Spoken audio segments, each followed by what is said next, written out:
All right, what's up, YouTube? It's your boy. I'm back with another video, man. Make sure y'all hit that like button and subscribe. For real, it don't take you nothing if you're enjoying these videos to hit that like button and subscribe, man.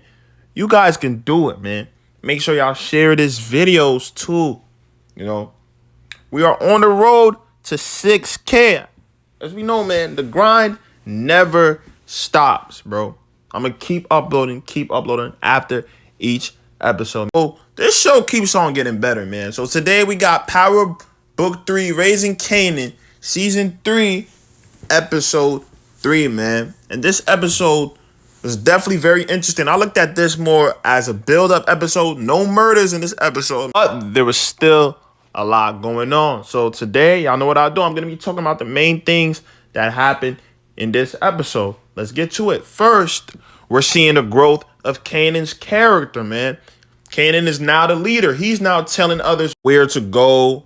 He's now calling the orders. And also, he's telling these dudes how to move now. Like, what to do to keep the cops away. What to do not to attract the cops. He's giving them all the street knowledge he knows. And now we seeing Kanan really run the block, man. And he's having a lot of success. He's making money. And also, he still wants nothing to do with Rock. We see in this episode, Rock basically give up money to Famous and tell him, yo, if you and Kanan need anything, you guys can come to me. Famous gives this message to Kanan and tells him, yo, Kanan, we don't need to do this anymore. We don't need to sell weed no more and do all of this stuff that your mom is offering to help us. And Kanan's like, hell no.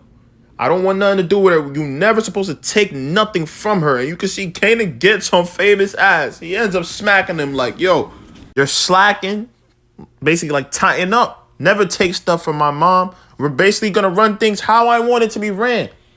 Unless I'm going to beat you up. And you see Famous got scared. So we're seeing the start of the character we saw in Original Power happening now. We're seeing him being formed. But we saw earlier in this episode, Ronnie and Unique in the gym. And Ronnie tells Unique, when are we going to get back to running things? Like, Ronnie is tired of just sitting at home. Ronnie is eager to run shit again, man. I think Ronnie is just scoping out the scene right now to see what's going on. And we see in the last part of the episode, he's watching Kanan, you know, sell drugs. I think Ronnie's trying to get familiar with who's succeeding out here, who's moving weight out here, like what's going on. Maybe he's watching his possible competition, or is this someone Ronnie can eventually work with, man? Can Kanan and Ronnie get into business with each other? Who knows, man? And this is where a lot of people are talking about the whole Breeze conversation, man. But these two are definitely going to cross paths these next episodes. And I think that's something Power fans should watch, you know, should keep their eye on. Like, these two are definitely going to have a conversation one of these next episodes, man. I can't wait to see how this goes, man. Because Ronnie is a very interesting character. So damn, Rock and Unique even getting more closer, man. And even Unique insinuated in this episode that he might be in love with Rock, and Rock might feel the same way. And in this episode, bro is literally telling her about who he's working with, who he's in business with, telling her he's working with the Italians. Rock is giving advice. Unique is telling her he wants to move in with her and all of this, man. As we know, with all these couples in Power, it never ends good, man. Something bad is going to happen in this relationship. And also in this episode, Ronnie's eyes was everywhere. So obviously Ronnie follows Unique's car and he sees Unique is coming out of somebody's house, man. So now Ronnie knows Unique is seeing somebody. Obviously, he's going to put two and two together and find out that it's Rock. And this is definitely going to cause some huge issues between these two. Because we all know how Ronnie looks at Rock. Remember in the gym, he told Unique, yo, why don't you go kill her now? You should have killed her a long time ago. As long as Rock is here, she's going to be hustling. Remember, Unique told Ronnie in the gym that Rock is done with the game. But Ronnie doesn't buy it one bit, man. So it's going to be crazy what transpires between these two these next episodes. We definitely tuned in, though. And also, what if Ronnie suggests to Unique's baby mom that he's sleeping around, man? That could ruin a lot of what he got going on. Because he already suggested in this episode that Unique had a side piece. But in the comment section, let me know what y'all think some of Ronnie's next moves are, man. Because it looks like Ronnie got something up his sleeve for sure.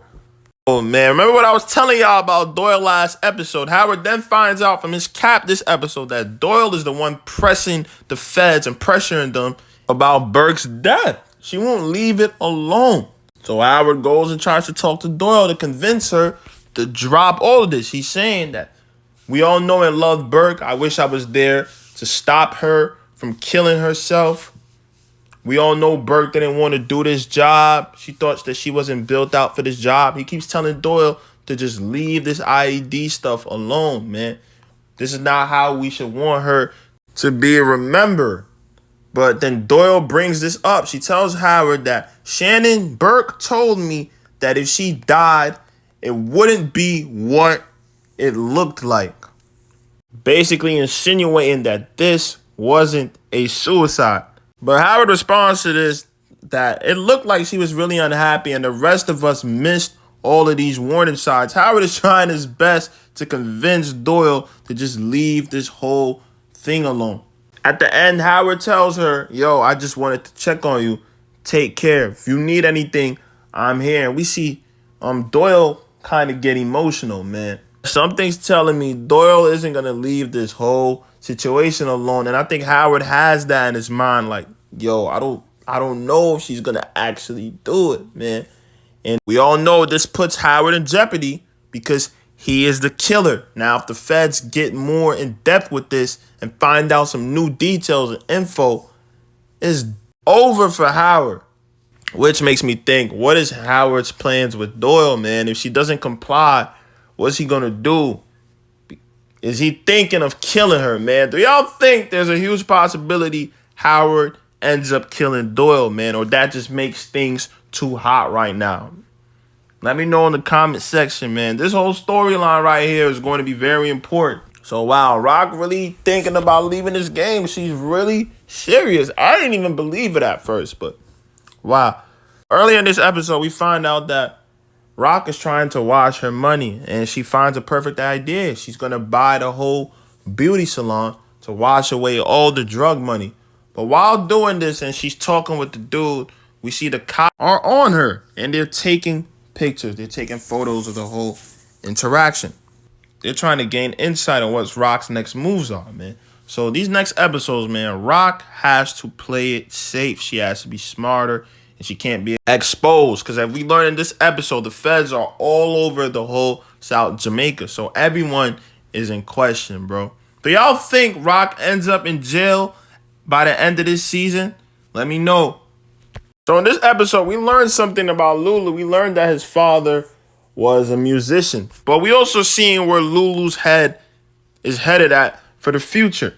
So at the end, he talks with the bar lady and he tells him, what if we turn this place, your whole setup, into a proving ground for a new generation of artists? So you can tell Lou wants to produce here. He wants to help musically. He just wants to help everything to put the spotlight on some of these artists. And also, I think he is also going to bring Jukebox over here. But we are all still seeing where Lou's passion is at. But also, his past is still messing with him mentally, man. With the whole Scrappy situation and the whole D-Wiz, him having hallucinations over them in jail, they still come and go. And we're still seeing that Lou is still fighting those demons, man. But what we are all waiting for is for Lou's conversation with Rock, man. I really want to see how that goes. And I know it's coming in these next episodes. It has to be, man. As we've seen, Lou has separated himself all the way from Rock. Like, he's the one who hates Rock more than Kanan, which is insane. So, Jukebox and Marvin's relationship has taken a significant change from where it was even at the start of this season to even where it was at before, the start of this season. This did a whole 380. So in this episode, Jukebox has her audition. Lou obviously doesn't come because he ends up getting locked up. Marvin is there. Jukebox is singing. And after 30 seconds, they basically tell her to stop. After the audition, we see Marvin outside supporting her, praising her, telling her she killed it. She did her thing. The reason why it took 30 seconds because that's all they needed to hear, man. We're even seeing the change in Marvin's character. Just how much more positive he's been, man. Like, those anger management classes helped him, man, and it's helped his relationship with his daughter. He's way more supportive now.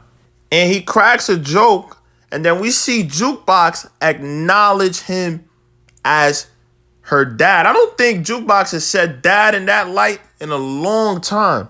I think this right here showcases a huge change in their relationship, man. Jukebox looks at Marvin now in a different light, bro. We're going to see how they continue this season. I just wanted to point that out, man. That's very important. But that's it for today's video, man. Let me know what y'all think, man. Leave y'all predictions in the comment section. I'm out.